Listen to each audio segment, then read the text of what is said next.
The ground shook as 800 motorcycles surrounded a small roadside diner, blocking every exit. The terrified manager thought they were there to rob the place, so he called the police. But these bikers weren't there for the money. They were there for Penny, a 7-year-old girl in a rusted wheelchair whose aunt had been starving her, and the manager was about to realize he had just tried to kick out her new Grim Reaper guardians.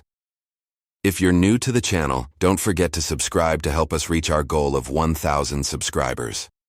The relentless rain hammered against the tin roof of Sally's diner like 1,000 angry fists demanding entry. Inside this forgotten establishment on the edge of Oklahoma, the air was thick with the smell of burnt coffee and stale grease. In the corner, illuminated by the flickering buzz of a dying neon sign, sat 7-year-old Penny. She was small for her age, a fragile porcelain doll trapped in a prison of rusted steel. Her wheelchair was a relic, too small for her growing frame and squeaking. With every slight movement she made, it was a cruel contraption that dug into her hips and offered no comfort against the cold draft seeping through the cracked window. Penny stared out at the pitch-black highway, her large eyes reflecting the headlights of passing trucks that never stopped. She was invisible to the world, a ghost haunting a roadside stop. Across the chipped laminate table, Aunt Deborah tore into a greasy double cheeseburger with a voracious and selfish appetite that turned the stomach. She did not offer a single French fry to the starving child sitting directly opposite her. Deborah was Penny's maternal aunt and legal guardian on paper, though in reality, she behaved more like a resentful prison warden burdened with an unwanted inmate. To this bitter woman, the little girl was nothing more than a recurring monthly government deposit, a paycheck that required the bare minimum of maintenance to keep cashing. She chewed with her mouth open, scrolling aimlessly on her phone with greasy fingers, completely ignoring the visible hunger pangs that made Penny clutch her stomach in silent agony. The disparity in that booth was grotesque. One was feasting while the other faded away. Before we dive deeper into Penny's story, I want to know where you're watching this from? Drop your city and country in the comments right now. Despite the gnawing hollowness in her belly and the sharp pain radiating from her spine, Penny did not complain. She had learned long ago that tears only earned her harsh words and longer periods of isolation. Instead, she sought refuge in the only place Deborah could not touch. Penny opened a tattered notebook, the pages worn thin from constant erasing and redrawing. With a nub of a pencil, she sketched vibrant figures with flowing capes and muscles of steel. These were her guardians, the imaginary heroes who would one day swoop down from the stormy sky to rescue her. In her mind, she was not a crippled burden, but a princess awaiting her champions. Her spirit remained untainted by the filth surrounding her, glowing with a resilience that was both beautiful and heartbreaking. She was an angel with broken wings, waiting for a wind strong enough to carry her home. The physical reality of her condition was a constant torment that the system had failed to address. Penny was born with spina bifida, a condition that required specialized care and equipment that Deborah simply refused to purchase. The wheelchair she sat in was a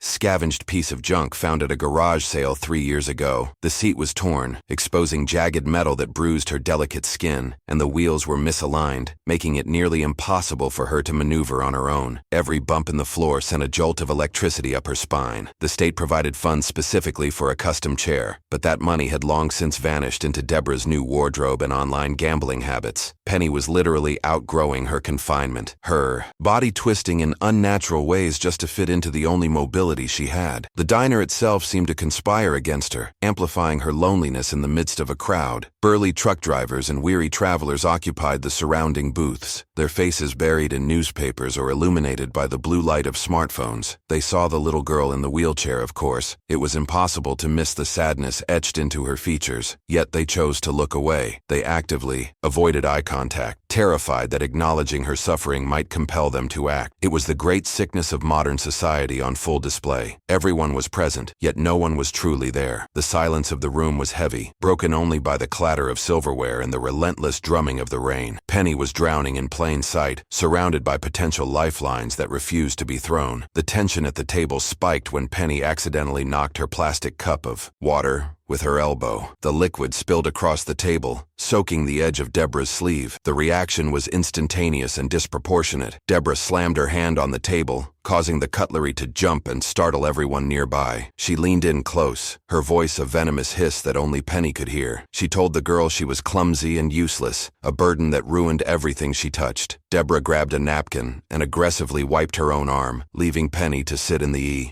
spreading puddle of ice water. The cold liquid seeped into Penny's thin leggings, chilling her legs which already lacked sensation. Penny shrank back into her seat, wishing she could simply disappear into the upholstery. As the storm outside intensified, the emotional atmosphere inside the diner reached a breaking point of despair. Penny looked down at her drawing, a tear finally escaping to smudge the graphite face of her superhero. She felt a profound sense of abandonment that no 7-year-old should ever know. The world felt impossibly large and cold, and she was just a small, broken thing in the way of everyone else's happiness. She closed her notebook, accepting that no hero was coming. The door to the diner remained shut against the wind, and the darkness outside seemed to have won. But fate has a funny way of operating when the night is darkest. Just as her hope was extinguished, the heavy vibration of an engine cut through the sound of the rain. Something was approaching. The bell above the diner door chimed, but the sound was instantly swallowed by the howling wind that rushed inside. Jackson O'Malley, known to the underworld simply as Sledge, stepped across the threshold like a myth, walking into reality. He was a mountain of a man, standing well over 6 feet tall with shoulders that blocked out the storm behind him. Rainwater cascaded off his black leather cut, which bore the grim Reaper patch of the Iron Reapers Motorcycle Club. His face was a roadmap of violence, covered in a thick gray beard and tribal tattoos that climbed up his neck and across his temple. The diner, previously buzzing with low murmurs, fell into a graveyard silence. Every patron froze. They knew exactly what kind of man this was. In their eyes, he was not a customer, he was a threat. Society has a way of judging books by their covers, and Sledge was bound in a cover made of scars and intimidation. To the weary families and truck drivers eating their late dinners, he represented chaos and lawlessness. They gripped their silverware tighter and pulled their children closer, averting their gaze to avoid provoking the beast. They saw the 1% diamond patch on his chest and assumed he was there to rob the register or start a brawl. They did not see the veteran who had served 2 tours in the Marine Corps. They did not see the man who sent money to his grandmother every month. They only saw a monster who belonged in a cage. The air in the room grew heavy, with prejudice, creating a suffocating barrier between the biker and the decent citizens. Sledge ignored the stares with the practiced indifference of a man who had been judged his entire life. He stomped the mud off his heavy combat boots, the sound echoing like gunshots on the linoleum floor. He unzipped his wet leather jacket, revealing arms the size of tree trunks covered in ink that told stories of war and loss. He walked toward the counter with a slow, deliberate gait that commanded respect and fear in equal measure. As he passed the booths, men looked down into their coffee cups, terrified of making accidental eye contact. He was an apex predator, walking through a herd of nervous sheep. He moved past the table where Penny sat, his shadow briefly engulfing her small, trembling form. He was just looking for hot coffee, but destiny had other plans for him tonight. At that exact moment, Penny felt a sudden, desperate need to use the restroom. The pain in her bladder was sharp, adding to the agony in her twisted spine. She tried to maneuver her wheelchair away from the table, but the rusted left wheel caught firmly in a deep crack in the checkered floor tiles. She pushed with all her might, her thin arms straining against the resistance, but the chair refused to budge. It was stuck fast. Panic began to rise in her chest like a tide. She looked at Aunt Deborah, but the woman was engrossed in a video on her phone, laughing at something trivial, while her knee struggled. Penny was trapped in her metal prison, terrified that she would humiliate herself in front of the entire diner. The cruelty of neglect is often silent, and Deborah was a master of this quiet abuse. She heard the metallic clanking of the wheelchair struggling against the floor, yet she did not lift her head. She took another bite of her burger, completely indifferent to the distress occurring 3 feet away from her. To her, Penny was an annoyance that needed to remain still and silent. The little girl felt the tears welling up again, hot and stinging. She was completely alone in a room full of people. The realization hit her that if she did not do something, she would have an accident right there in the chair. The shame would be unbearable. She looked around wildly for a savior, her eyes landing on the only person who seemed strong enough to help. Sledge had just passed her when he heard a sound that cut through the ambient noise of the diner. It was not a cry, but a whisper, filled with more courage than most soldiers display on the battlefield. Penny looked up at the towering figure in black leather, her lower lip trembling. She swallowed her fear and spoke clearly. "Sir, I cannot move my legs. Please, help me." The words hung in the air, fragile and desperate. She did not see a criminal. She saw a man with arms big enough to lift the world. It was a gamble of absolute faith. She was betting her dignity on the humanity of a man the rest of the world had already condemned as a monster. The silence in the diner deepened, stretching into an eternity. The entire room seemed to hold its breath, waiting for the inevitable explosion. The manager behind the counter reached for the phone, ready to dial 911, anticipating that the biker would shout at the child or kick the chair. Aunt Deborah finally looked up, her eyes widening in horror. Not for Penny, but for herself. She feared the biker's wrath would somehow inconvenience her. Sledge stopped dead in his tracks. His heavy boots ceased their rhythm. He did not turn around immediately. His massive shoulders rose and fell with a heavy sigh. To the onlookers, this pause was terrifying. To Sledge, it was a moment of processing. A tiny voice had just pierced armor that bullets had failed to penetrate. He slowly pivoted on his heel, his face unreadable, and looked down. Then, the unthinkable happened. Sledge did not roar. He did not curse. The giant lowered himself, his knees cracking as he squatted, down to eye level with the child. The sudden change in elevation was jarring. One moment he was a looming tower, the next he was an anchor. The fear in the room shifted to confusion. Sledge looked into Penny's terrified eyes and saw a reflection of his own hidden pain. He reached out a hand that was scarred and stained with engine grease. With a tenderness that seemed impossible for a man of his size, he touched the rim of the stuck wheel. He didn't just see a stuck wheel. He saw a trap. He saw a cage. And Sledge O'Malley hated cages more than anything on earth. As he worked the wheel free from the crack, Sledge's sharp eyes took in the details that everyone else had missed. He saw the rust on the spokes that threatened to snap. He saw the duct tape holding the armrest together. But what made his blood run cold were the faint, yellowing bruises on Penny's upper arms, shaped exactly like fingerprints. These were not marks from a fall. These were marks from being grabbed too hard. He looked at the girl's clothes, which were clean but threadbare, and then at the expensive smartphone in the woman's hand across the table. The math was simple, and the conclusion made a dark rage simmer in his gut. This was not poverty. This was theft. This was a crime against an innocent. Aunt Deborah realized the dynamic had shifted and immediately launched into her rehearsed act. She put on a sickly sweet smile and leaned forward, her voice dripping with fake gratitude. She told Sledge that he did not need to bother, claiming that Penny was just being dramatic and difficult as always. She tried to reach out and pull the wheelchair back, but Sledge did not move. He stayed crouched, effectively acting as a human shield between the girl and the woman. He looked at Deborah with eyes like cold steel. He did not say a word to her, but his glare communicated a message louder than any scream. He knew what she was. He saw the monster, and it wasn't the one wearing the leather vest. Sledge stood up, towering over the table once more. He turned his back on Deborah, dismissing her existence entirely. He looked at the waitress, who was trembling behind the counter holding a pot of coffee. He pointed a thick finger at the rotating dessert display case. He ordered the biggest slice of cherry pie she had, and he ordered it a la mode. His voice was a low rumble that vibrated through the floorboards. He told her to bring 2 forks. The command was not open for debate. He pulled a crumpled $20 bill from his pocket and slapped it on the table. This was a flag being planted. He was claiming this territory. He was deciding that for the next hour, this girl would not be hungry. When the pie arrived, steaming and topped with a mountain of melting vanilla ice cream, Penny's eyes went wide. She had never seen anything so beautiful. Sledge dragged a metal chair over,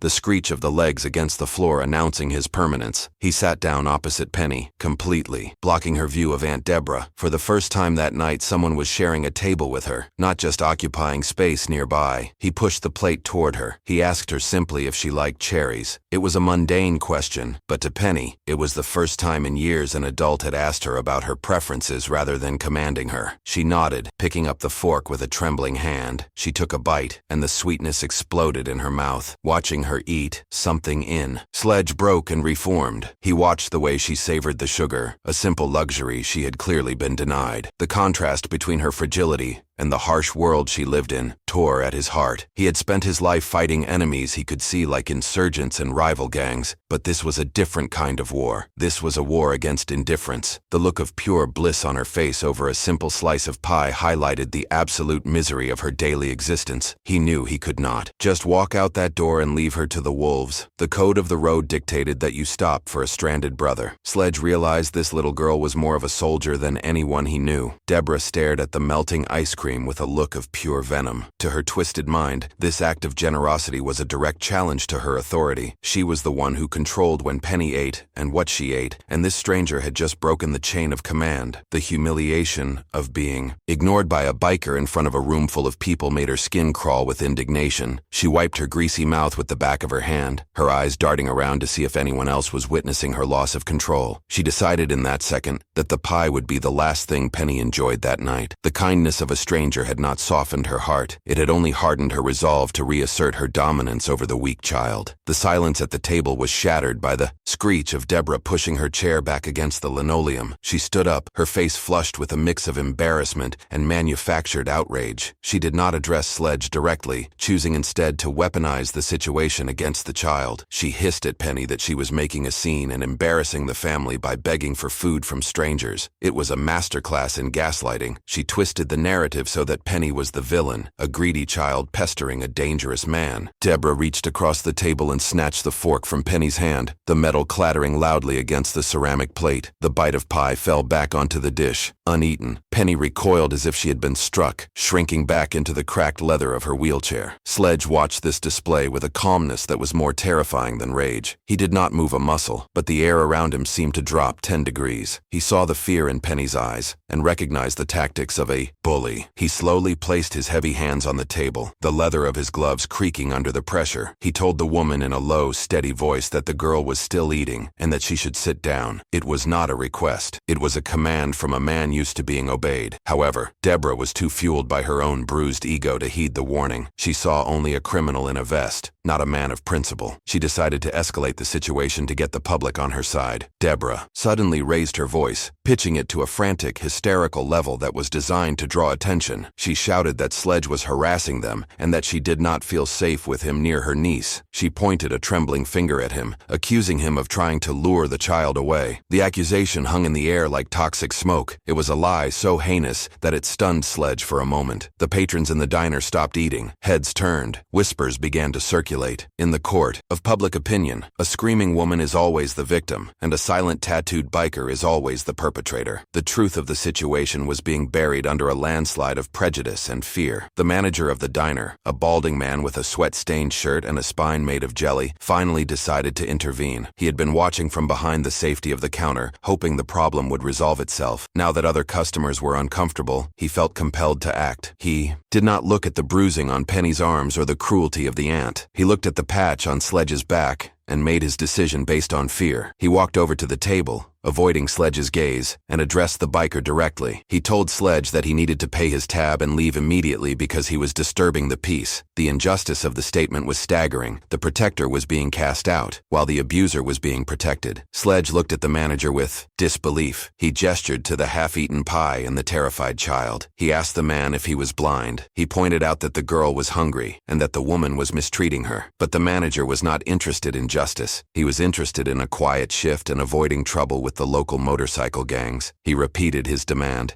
his voice shaking but firm. He stated that he reserved the right to refuse service to anyone and that Sledge's kind was not welcome here if they were going to cause trouble. The system was working exactly as it was designed, protecting the status quo and punishing the outlier. Penny looked from the manager to Sledge, her hope crumbling into dust. Deborah seized this opportunity with the instincts of a predator. Seeing that authority was on her side, she became emboldened. She sneered at Sledge, a look of triumphant malice on her face. She told him that he should listen to the manager before he got arrested. She grabbed the handles of Penny's wheelchair with aggressive force, intending to pull the girl away from the table. She did not care that the brakes were still engaged, or that the sudden movement jerked Penny's neck violently. She just wanted to win. She treated the child like a piece of luggage that needed to be claimed at the baggage carousel. Penny let out a small cry of pain as her spine twisted, but the manager did not flinch. The physical reality of the situation worsened rapidly. Deborah yanked the chair backward, but the rusted wheel was still jammed in the crack of the tile. Instead of freeing the chair, the force of her pull tipped it dangerously to the side. Penny grabbed the edge of the table to stop herself from falling, her knuckles turning white. The plate of pie slid off the table and crashed onto the floor, shattering into pieces. The cherry filling splattered across Sledge's polished boots like blood. The sound of breaking ceramic acted as a final gavel strike. The simple joy of the dessert was destroyed, replaced by a mess that someone else would have to clean up. Deborah screamed at Penny, blaming her for the broken plate. Sledge stood up. The motion was so sudden and violent that the manager stumbled back, nearly tripping over his own feet. Sledge did not advance, but his presence filled the room. He looked at the manager and told him that if he let that woman take the child, he was an accessory to abuse. He spoke of laws and moral codes, trying to appeal to the man's humanity. But the manager was already reaching for his phone. He told Sledge that he was calling the sheriff and that he better be gone before they arrived. The mention of the police was the ultimate trump card. In this town, the law did not look kindly on outlaws, regardless of the context. The system was closing its iron gates. Penny looked up at Sledge, tears streaming down her face. She whispered an apology, believing that all of this was her fault. She had dared to ask for help, and now everything was worse. She saw the anger in the eyes of the adults around her and wished she could dissolve into the rain. She released her grip on the table, surrendering to her aunt's cruelty. She knew what awaited her at home. There would be no dinner. There would be no light. There would only be the dark corner of her room and the sound of Deborah's yelling. She looked at her drawing of the superhero on the table, now stained with a drop of coffee, and realized that heroes always lose in the real world. Deborah finally managed to dislodge the wheel with a violent kick to the frame. She spun the chair around, caring little for the dizziness it caused the girl. She began to push Penny toward the exit, her heels clicking sharply on the floor. She shouted over her shoulder that she was going to press charges against the biker for assault. She was building a narrative that would destroy him if he stayed. The patrons of the diner watched the scene unfold with a mix of relief and curiosity. They were,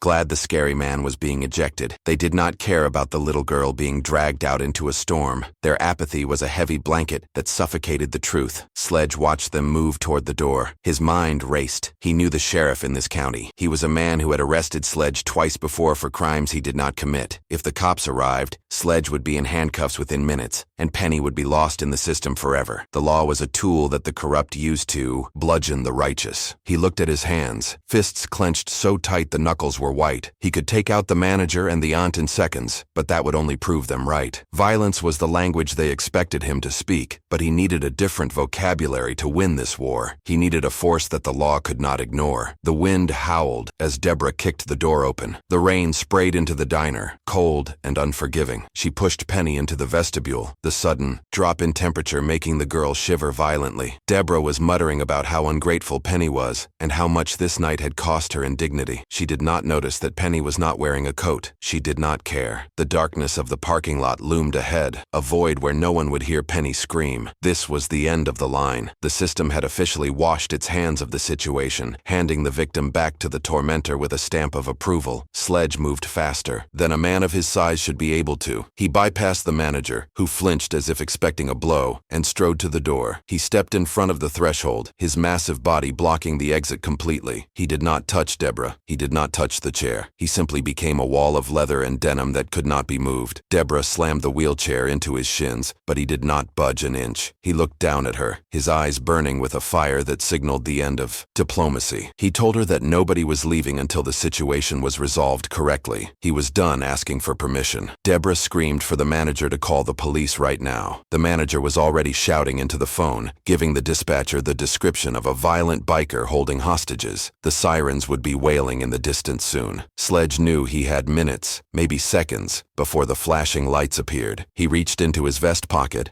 and pulled out his smartphone. He did not dial 911. He opened a secure app used only by the Brotherhood. He pressed a single button, the red panic icon that sent a GPS signal to every patched member within a 50-mile radius. He looked at Penny and winked. The system had failed, so he was about to reboot it with 1,000 horsepower. The atmosphere inside the diner shifted from tense to expectant, though only one man knew what was coming. Sledge checked the battered analog watch on his wrist and counted down the seconds in his head. At first, the sound was indistinguishable from the storm raging outside. It was a low, bass-heavy thrumming that seemed to emanate from the earth itself. The manager paused with the phone to his ear, frowning as he looked toward the ceiling, assuming it was a particularly violent roll of thunder. But thunder crashes and fades, while this sound grew steadily in volume and intensity. It was a rhythmic, mechanical heartbeat that began to rattle the silverware on the tables. The water in the glasses started to ripple in concentric circles, mirroring the tremors that were now vibrating through the foundation of the building. The manager lowered the phone, his face pale, as he realized the noise was coming from the highway, not the sky. The vibration became so intense that the ketchup bottles on the counter began to dance and slide toward the edge. Deborah stopped her tirade, her mouth hanging open as the roar of engines drowned out her shrill voice. It was a sound that triggered a primal instinct in everyone present, a warning that a massive force of nature was approaching. Sledge crossed his arms over his chest and leaned back against the doorframe, a grim smile finally touching his lips. He watched the confusion on their faces turn to dawn realization. They had called the law, but he had called the family. The cavalry was not coming on horses. They were coming on two wheels. Through the rain-slicked windows, the darkness of the night was suddenly pierced by a blinding array of lights. It started as a single beam, then 10, then 100, until the entire horizon was ablaze with white LEDs and golden halogen. The beams cut through the torrential downpour like lasers, illuminating the falling rain and turning the parking lot into a stage. These were not the flashing red and blue lights of the authorities that the manager had prayed for. These were the steady, unwavering eyes of an approaching army. The sheer luminosity was overwhelming, flooding the dim diner with a brilliance that exposed every crack in the wall and every fearful expression on the faces of the patrons. The Iron Reapers had arrived, and they had brought the sun with them. The convoy turned into the lot, a seemingly endless river of chrome and steel flowing off the main highway. The visual was staggering in its scale. There were custom choppers with high handlebars, baggers with heavy fairings, and lean bobbers stripped of all non-essentials. The machines were painted in matte blacks, deep crimsons, and midnight blues, all bearing the Reaper scythe insignia. They poured into the parking lot with a disciplined precision that rivaled any military unit. They filled every marked space, then the fire lanes, and then the grass verges. It was a flood of metal that surrounded the building completely, cutting off any hope of escape or intervention. The sheer mass of the gathering was a physical weight that pressed against the glass. The noise reached a crescendo that was physically painful, a cacophony of 800 V-twin engines revving in unison. It was the voice of a mechanical god screaming its presence to the world. The windows of the diner rattled in their frames, threatening to shatter under the sonic pressure. Inside, conversation was impossible. Deborah covered her ears with her hands,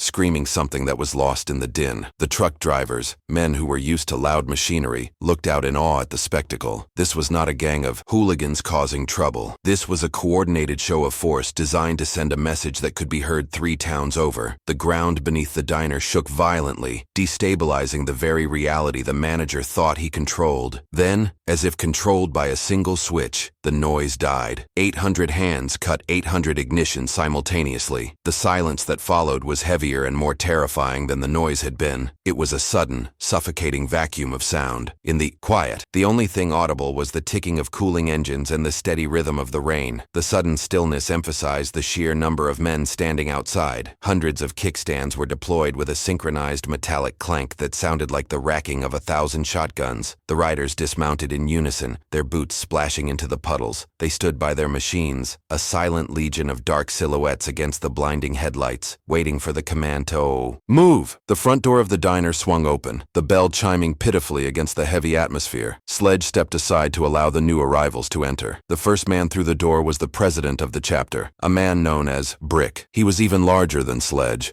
with a shaved head and a beard braided with silver rings. He was followed by the vice president and the sergeant-at-arms, and then a stream of leather-clad men and women began to fill the vestibule. They did not run or shout. They walked with a slow, terrifying purpose. They lined the walls, filling every available inch of space, their wet leather creaking as they moved. The diner, once spacious, now felt like a broom closet. If you believe power shouldn't protect predators, smash that like button. Your engagement proves people care more about justice than politics. The visual impact of the invasion was undeniable. The diner was now a sea of black leather vests, each adorned with patches that signified rank, loyalty, and history. The patrons who had previously judged Penny and Sledge were now confronted with a reality that shattered their worldview. They saw American flags, military service ribbons, and memorial patches for fallen brothers. These were not mindless thugs. They were an organized brotherhood with a code that was older and stronger than the statutes the manager tried to hide behind. The air in the room was thick with the scent of rain, gasoline, and old leather, a perfume of rebellion that overpowered the smell of grease. Deborah shrank back against the counter, her earlier bravado dissolving into pure, unadulterated terror. She looked at the wall of men and realized she had made a catastrophic miscalculation. She had thought she was dealing with one lone drifter she could bully with the help of the manager. Instead, she had poked a sleeping dragon and woken up the entire nest. She tried to make herself small, clutching her purse to her chest, as if it could shield her from the judgment of the room. The bikers did not yell at her. They simply looked at her, hundreds of eyes fixed on her with a cold, collective stare that stripped her of her dignity. It was a psychological weight that no amount of screaming could alleviate. The manager dropped the phone, the line to the police still open but useless. He looked at the president, his hands trembling so badly he had to grip the counter for support. He tried to stammer out a protest, mentioning private property and trespassing laws. Brick simply looked at him and placed a single finger to his lips in a shushing motion. The gesture was incredibly diminishing. It told the manager that his authority was an illusion and that he no longer had a vote in the proceedings. The police sirens could be heard faintly in the distance now, but they sounded weak and irrelevant against the army occupying the space. Even if the sheriff arrived, what could two deputies do against a regiment? The bikers moved with fluid coordination to form a protective circle around Penny and Sledge. They put their backs to the girl, facing outward toward the threats in the room. It was a classic phalanx formation, a human wall of flesh and leather designed to absorb any attack. Penny looked up at the wall of backs, seeing the intricate embroidery on their vests. She saw skulls and eagles and daggers, images that should have been scary, but now felt like symbols of safety. For the first time in her life, she was in the center of the circle, the most important person in the room. The cold draft from the door was blocked by the bodies of her new guardians. Sledge leaned in to whisper to Brick, gesturing subtly toward the ant in the broken wheelchair. Brick listened intently, his face a mask of stoic rage. He nodded once, a sharp, decisive movement. He turned his gaze to Penny, his expression softening instantly. He winked at her, a gesture of kindness that seemed out of place on his scarred face. He then turned back to the room and snapped his fingers. Two men from the back of the pack stepped forward carrying a heavy red tool chest. They did not ask for permission. They cleared a table in the center of the room, sweeping the salt and pepper shakers onto the floor with a crash. This was now their workshop. The intimidation of Deborah was absolute and silent. As the bikers worked to set up their station, a group of female riders, the Iron Maidens, separated from the main group and approached the aunt. They did not touch her. They simply stood around her in a semicircle, crossing their arms and blocking her path to the exit.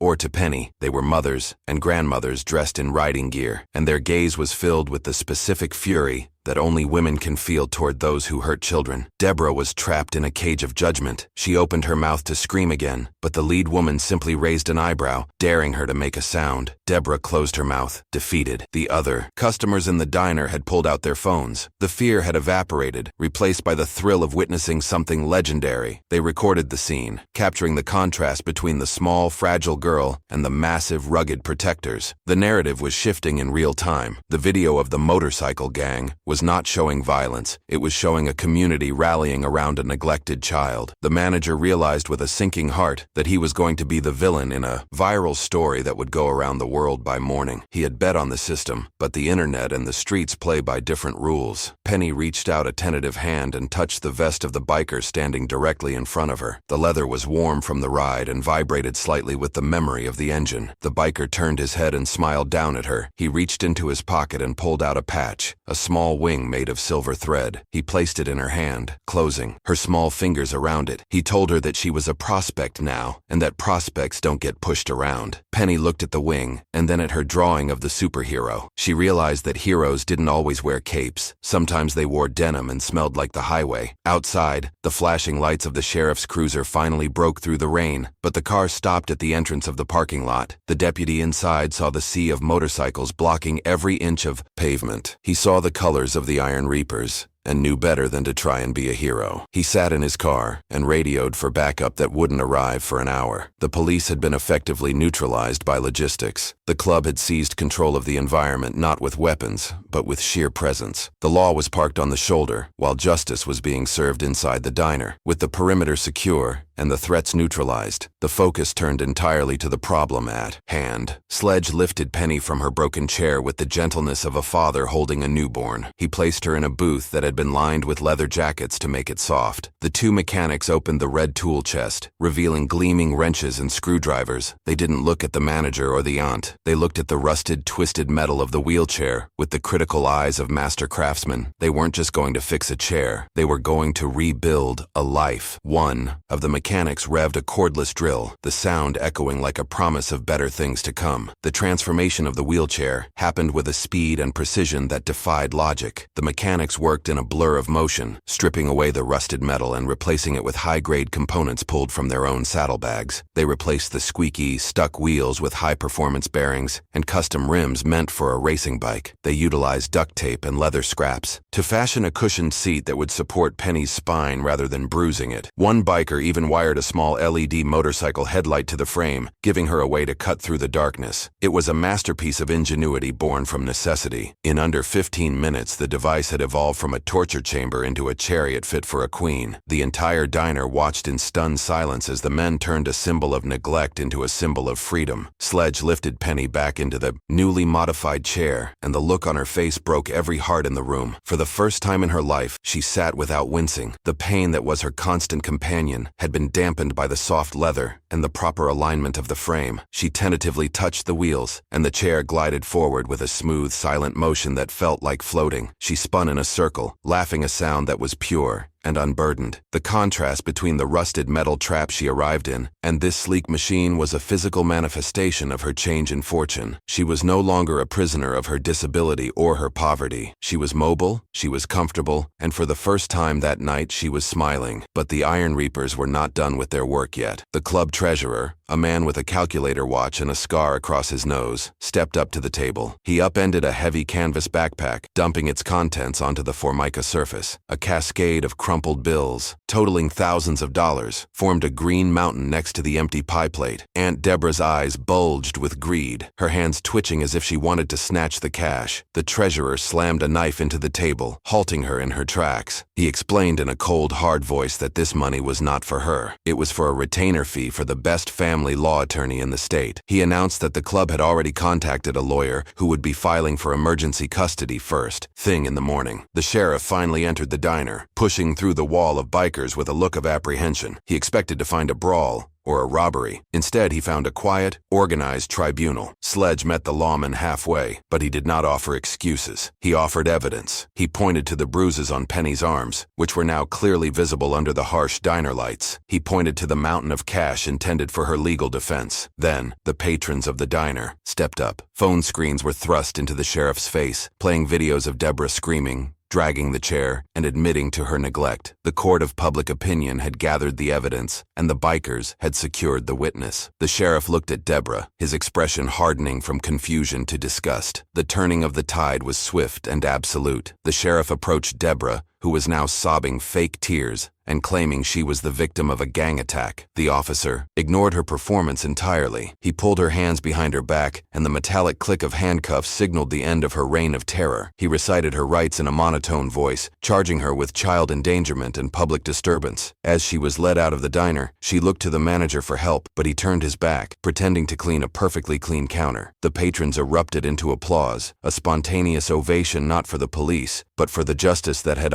finally been served. The Wicked Witch was gone and the castle had been stormed. With the villain removed, it was time for the knighting ceremony. Brick, the president of the Iron Reapers, knelt on one knee before Penny. He unclipped a small object from his own vest. It was a property of Iron Reapers patch, usually reserved for the wives and children of full-patched members. He pinned it gently onto Penny's thin sweater, right over her heart. He told her that this patch meant she had 800 uncles who would ride through hell to answer her call. He placed a heavy leather vest over her shoulders, encompassing her small frame in the scent of protection and the road. Penny touched the rough embroidery, her eyes wide. She was no longer an orphan. She was part of the biggest, toughest family in the state. The exit from the diner was nothing short of a royal procession. Sledge wheeled Penny out the front door, not into the rain, but into a tunnel of light. The storm had broken, leaving the pavement slick and reflecting the hundreds of headlights that were now turned on in salute. As Penny emerged, 800 engines roared to life simultaneously. It was not an aggressive sound this time. It was a thunderous ovation. The bikers raised their fists in the air as she passed, acknowledging her courage. Penny waved back, her small hand cutting through the exhaust smoke, feeling like the superhero she had drawn in her notebook. She wasn't just a girl in a wheelchair anymore. She was the queen of the highway, escorted by a legion of steel knights. The manager watched from the window, realizing too late the gravity of his failure. He had sided with the oppressor to save a few dollars and keep the peace, but he had lost his soul in the process. The internet would not be kind to him, but that was a lesson for another day. Inside the sheriff's cruiser, Penny sat safely in the back seat, waiting for the social worker who was already on her way. But she wasn't. Afraid, she clutched the leather vest tight around her chest. She knew that no matter where the system took her, the Reapers would be watching. She had learned that monsters are real, but so are angels. And sometimes, the angels have tattoos on their faces and grease under their fingernails. Courage isn't the absence of fear. It's asking for help when you need it, even when the world tells you to be silent. Penny found her voice in a hopeless place, and that voice summoned an army. It reminds us that we cannot judge the content of a character by the clothes on their back. The suit and tie failed her, while the leather and chain saved her. Heroes exist everywhere, often in the places we are too scared to look. They don't always wear capes. Sometimes they wear leather. Share this video with someone who needs to remember that justice is still alive. If this story moved you, let the world know that we protect the innocent at all costs.